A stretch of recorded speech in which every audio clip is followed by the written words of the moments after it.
আসসালামু আলাইকুম। আশা করছি তোমরা যে যেখান থেকে ভিডিওটা দেখছো সকলেই বেশ ভালো আছো। তোমরা যারা এইচএসসি পরীক্ষার্থীরা রয়েছো তোমাদেরকে কিন্তু আমি প্রায় সকল সাবজেক্টেরই সাজেশন দিয়ে আসছি এবং তোমরা জানো সাজেশনগুলো কত বেশি ইম্পর্টেন্ট। তো তারই ধারাবাহিকতায় কিন্তু আজকে তোমাদেরকে জুওলজি ফাইনাল সাজেশন নিয়ে এসেছি। গতকাল কিন্তু তোমাদেরকে বোটানি ফাইনাল সাজেশন দেওয়া হয়েছে, তোমরা যারা ভিডিওটা দেখোনি তারা অবশ্যই দেখে আসবে। তো এখানে দেখো তোমাদেরকে আমি প্রতিটা টপিক বলে দিব যে কোথা থেকে আমাদের এমসিকিউ আসতে পারে, কোথা থেকে সিকিউ আসবে এবং সিকিউ এর কোন টপিকটা আসবে। এর জন্য কিন্তু আমার কথা মনোযোগ দিয়ে শোনা তোমাদের জন্য খুবই ইম্পর্টেন্ট। এখানে আরেকটা কথা বলে রাখি, এই ভিডিও শেষে কিন্তু তোমরা চিত্রর জন্য যে চূড়ান্ত সাজেশন রয়েছে সেইটাও কিন্তু তোমরা পেয়ে যাবে। সো সেইটা দেখা কিন্তু তোমাদের জন্য মাস্ট, কারণ তোমরা সকলেই জানো যে বায়োলজি কিন্তু চিত্র ছাড়া কল্পনাই করা যায় না। তো আমাদেরকে অবশ্যই কোন কোন চিত্রগুলো আসবে পরীক্ষায় সেগুলো সম্পর্কে ধারণা রাখতে হবে।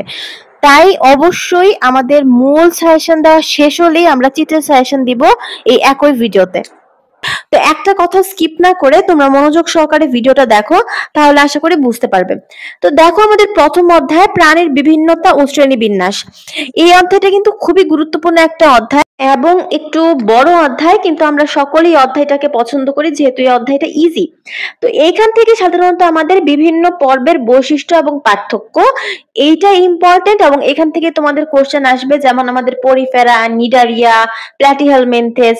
তো এই যে আমাদের ধাপগুলা রয়েছে বা পর্বগুলা রয়েছে, প্রতিটা পর্বের তোমরা উদাহরণ এবং আমাদের যে বৈশিষ্ট্যগুলো আছে সেগুলো তোমাদের জানতে হবে।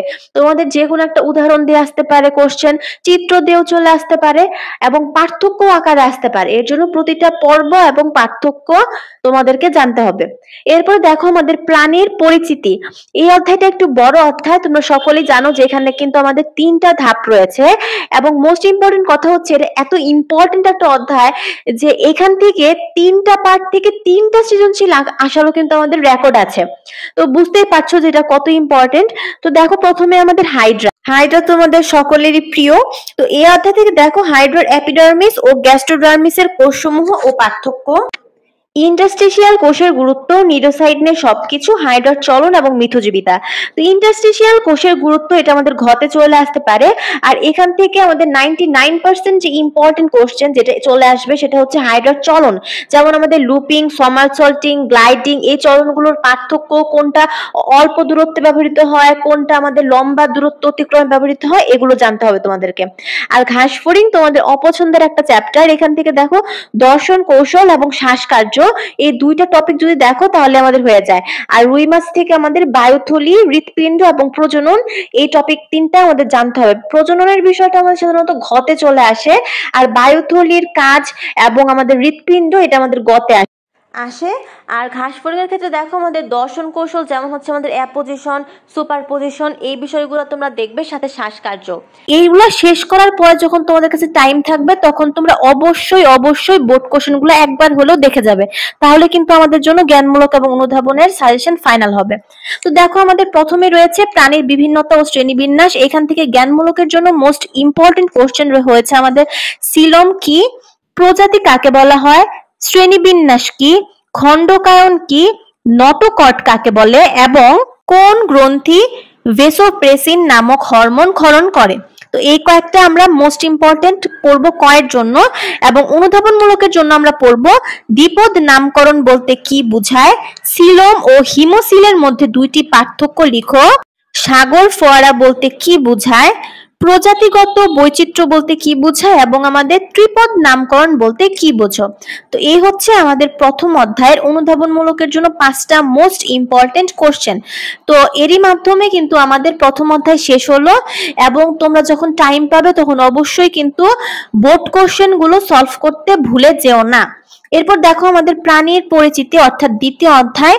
এখানে আমরা জ্ঞানমূলকের জন্য পড়বো পুঞ্জাক্ষী কাকে বলা হয়, মিথজীবিতা কি, ওমাটিডিয়াম কি, দ্বিস্তরী প্রাণী কি, স্পারমাটোজেনেসিস বলতে কি বোঝায় এবং শিরা হৃৎপিণ্ড বা আমাদের ভেনাস হার্ট কি। এই হচ্ছে আমাদের জ্ঞানমূলক। এবং অনুধাবনমূলকের জন্য আমরা পড়ব হাইড্রার সিলেন্টরনকে পরিপাক ও পরিবহন গহ্বর কেন বলা হয়, রূপান্তর বলতে কি বোঝায় মিথজীবিতা বলতে কি বোঝায়? রুই মাছের হৃৎপিণ্ডকে ভেনাস হার্ট বলা হয় কেন? এবং আমাদের লাস্ট এন্ড ফাইনাল ওয়ান হচ্ছে সম্পূর্ণ রূপান্তর বলতে কি বোঝায়? তো এই হচ্ছে আমাদের প্রাণীর পরিচিতি থেকে খুবই লিমিটেড কিছু কোশ্চেন তোমাদেরকে দেওয়া হলো, এবং বারবার বলছি এইটা শেষ করার পরে তোমরা তোমাদের বোর্ড কোশ্চেন গুলো করবে। এরপরে দেখো আমাদের পরিপাক ও শোষণ। এই অধ্যায় থেকে আমরা পাকস্থলীতে পরিপাকে হরমোন সমূহের ভূমিকা, যকৃতের সবকিছু, অগ্নাশয় এবং ক্ষুদ্রান্তের পরিপাক ও শোষণ, এই 5টা টপিক দেখব। এর ভিতরে আমাদের হরমোনের যে সমূহ রয়েছে সেই ভূমিকাগুলো আমাদের দরকার, এটা আমাদের কিন্তু নৈবৃত্তিকে চলে আসতে পারে। এরপরে দেখো আমাদের যকৃতের বিপাকীয় ভূমিকা, এটা হচ্ছে আমাদের সব থেকে বেশি ইম্পর্টেন্ট একটা 3 স্টার টপিক। অগ্নাশয় নিয়েও এছাড়া আমরা জানবো। এরপর পরবর্তী অধ্যায় হচ্ছে আমাদের অধ্যায় 3 পরিপাক ও শোষণ।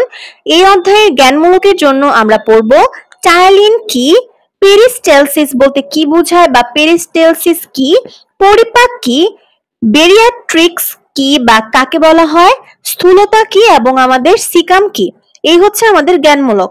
এবং এই একই অধ্যায়ের অনুধাবনমূলকের জন্য আমরা পড়ব স্থূলতা বলতে কি বোঝায়, দন্ত সংকেত বলতে কি বোঝায়, পেরিস্টেলসিস কি অর্থাৎ পেরিস্টেলসিস বলতে কি বোঝায়, এবং আমাদের পাকস্থলী নিজে পরিপাক হয় না কেন ব্যাখ্যা করো, এবং লাস্ট এন্ড ফাইনাল ওয়ান হচ্ছে আমাদের পরিপাকে বৃহদন্ত্র কেন গুরুত্বপূর্ণ।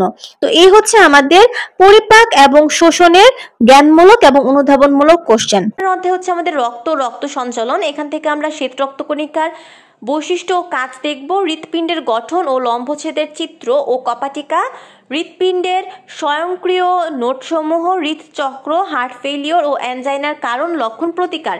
তো দেখো আমাদের লোহিত রক্তকণিকা, শ্বেত রক্তকণিকা এগুলো কয়েকদিন বাঁচে বা এগুলোর বৈশিষ্ট্য কাজ সবগুলো আমরা একবার করে জেনে নিব, কারণ এখান থেকে এমসিকিউ আসতে পারে। হৃৎপিণ্ডের চিহ্নিত চিত্র সহ যে কাজ রয়েছে বা গঠন রয়েছে এটা আমাদেরকে জানতে হবে, এটা আমাদের গতে চলে আসতে পারে। এরপরে ধরো আমাদের হৃদচক্রটা রয়েছে, এখান থেকে আমাদের গতে কোশ্চেন আসতে পারে। হার্ট ফেলিওর ও অ্যানজাইনার কারণ, লক্ষণ, এটা আমাদের ঘতে চলে আসতে পারে।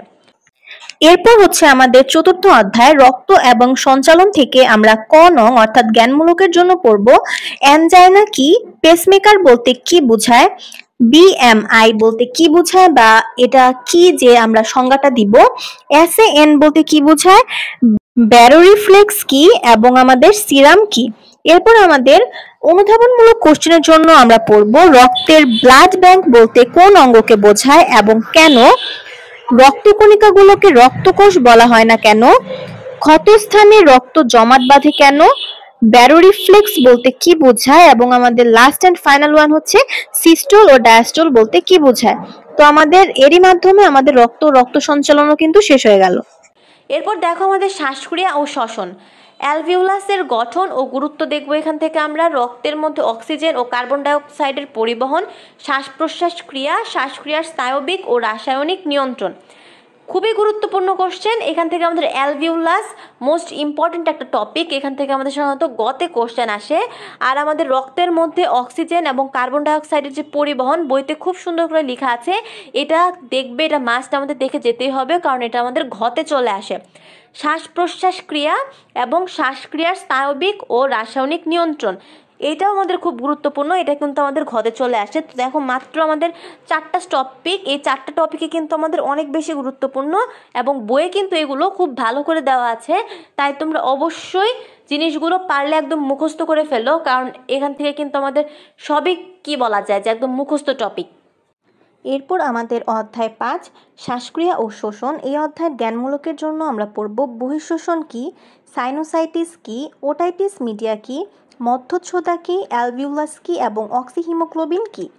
এরপরে আমরা খ নং প্রশ্ন অর্থাৎ অনুধাবনমূলক কোশ্চেনের জন্য আমরা পড়ব সাইনোসাইটিস বলতে কি বোঝায়, তখন আমরা পড়েছি কাকে বলে এবং এখানে আমরা একটু ব্যাখ্যা দিব।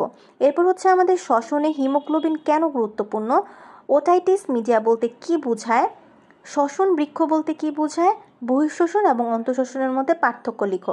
তো এই হচ্ছে আমাদের এই অধ্যায়ের মোস্ট ইম্পর্টেন্ট কিছু কোশ্চেন্স। এরপর অধ্যায় হচ্ছে আমাদের চলন ও অঙ্গচালনা। এখান থেকে আমরা আদর্শ কশেরুকার গঠন, অস্থির অন্তর্গঠন, বিভিন্ন পেশির গঠন ও পার্থক্য, অস্থি তরুণস্থির গঠন এবং পার্থক্য, মচকানো এবং ভাঙার লক্ষণ ও প্রতিকার, তো এখান থেকে দেখো, এখান থেকে আমি বলবো যে তোমাদের সৃজনশীল আনসার না করাই ভালো, কারণ একটু এই অধ্যায়টাতে ঝামেলা আছে।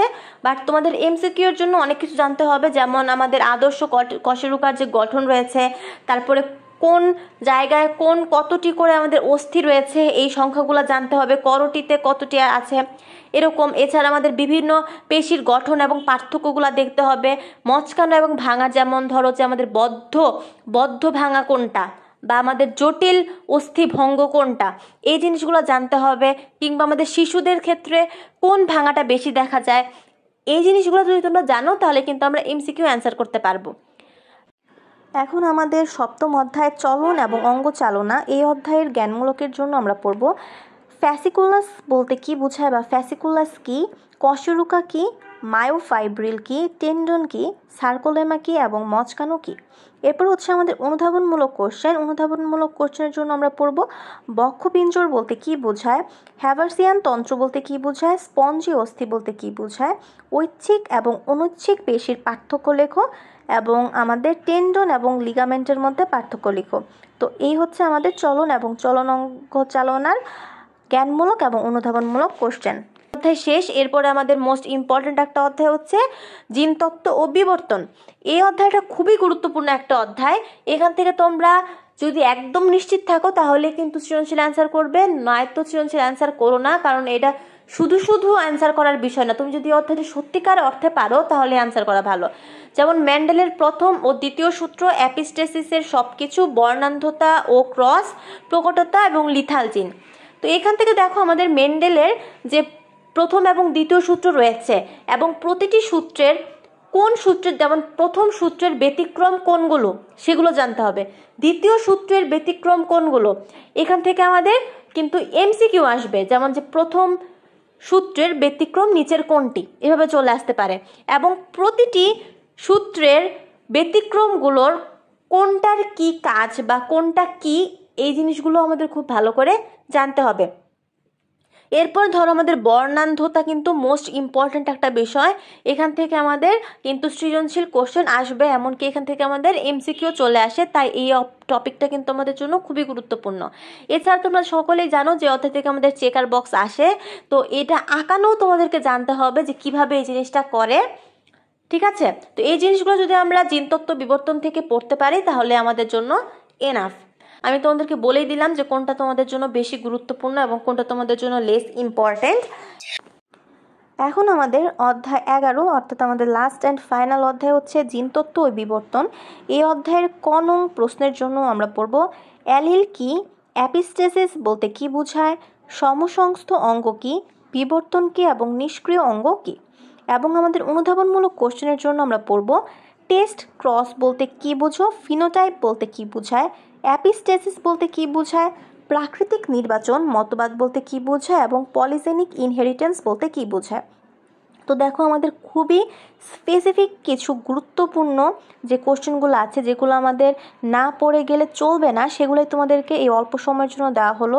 তো দেখো বায়োলজির ক্ষেত্রে আমাদের চিত্র জিনিসটা অনেক বেশি ইম্পর্টেন্ট। চিত্র থেকে আমাদের কোশ্চেন হয়, চিত্র থেকে আমাদের এমসিকিউ হয়, এবং তোমরা যদি গ ঘতে চিত্র অ্যান্সার করো তাহলে কিন্তু তোমরা অনেক বেশি মার্কস পাবে। মানে বায়োলজিতে তোমাদের মার্কস পাওয়ার মূল বিষয়টা হচ্ছে আমাদের চিত্র। সো চিত্র আমাদেরকে অবশ্যই জানতে হবে, এবং আজকে আমি তোমাদেরকে যে সকল চিত্র বলবো এখান থেকে তোমাদের ইনশাল্লাহ কমন চলে আসবে। তো দেখো প্রাণী বিজ্ঞান বা জুওলজি সেশন আগে দিই। এখানে হচ্ছে আমাদের প্রাণীর বিভিন্নতা ও শ্রেণীবিন্যাস প্রথম অধ্যায় থেকে আমাদের কোনো চিত্র আসে না, সো এই অধ্যায় থেকে তোমাদের চিত্র কোনো পড়তে হবে না। এরপর দেখো আমাদের দ্বিতীয় অধ্যায় হাইড্রা থেকে আমাদের নিডোসাইট, স্বাভাবিক এবং উন্মুক্ত অবস্থা, এই চিত্রটা মোস্ট ইম্পর্টেন্ট। এখান থেকে কোশ্চেন আসলে কিন্তু আমাদের এই চিত্রটা অবশ্যই আসবে। সো আমাদের উন্মুক্ত এবং স্বাভাবিক দুইটা নিডোসাইট কিন্তু আমাদের আঁকাতে জানতে হবে। এরপরে হাইড্রার প্রস্থচ্ছেদ, এটা হচ্ছে আমাদের খুবই লেস ইম্পর্টেন্ট, অত বেশি গুরুত্ব না, জাস্ট একবার দেখে যেও যাতে আসলে পারো। এরপর দেখো লুপিং প্লাস সমারসল্টিং চলন, এটাও আমাদের কিন্তু খুবই ইম্পর্টেন্ট। আমাদের ঘতে কিন্তু বিভিন্ন চলন এসে পড়ে, এবং এই চলনের ক্ষেত্রে তোমরা অবশ্যই চিত্র ইউজ করবে, তাহলে কিন্তু তোমাদের 4-এ 4 দিয়ে দিবে। এবং দেখো অনেক ক্ষেত্রে আমাদের চিত্র দিয়েও আমাদের বলতে পারে যে এটা হাইড্রার কোন চলন। এরপর দেখো আমাদের ঘাসফড়িং ফড়িংয়ের মুখপাঙ্গ আমরা দেখব, যদিও এটা আমাদের লেস ইম্পর্টেন্ট। ওমাটিডিয়ামের লম্বচ্ছেদ একদম 100 স্টার টপিক অবশ্যই আসবে এবং এটা তোমাকে অবশ্যই জানতে হবে। এরপর উজ্জ্বল এবং মৃদু আলোতে সৃষ্ট প্রতিবিম্ব, এই টপিকটাও তোমাকে দেখে যেতে হবে। রুই মাছ থেকে আমরা রুই মাছের হৃৎপিণ্ডের লম্বচ্ছেদ মোস্ট ইম্পর্টেন্ট। রুই মাছ থেকে কোশ্চেন আসলে এটা আমাদের চলে আসতে পারে, সো এটা আমরা দেখব।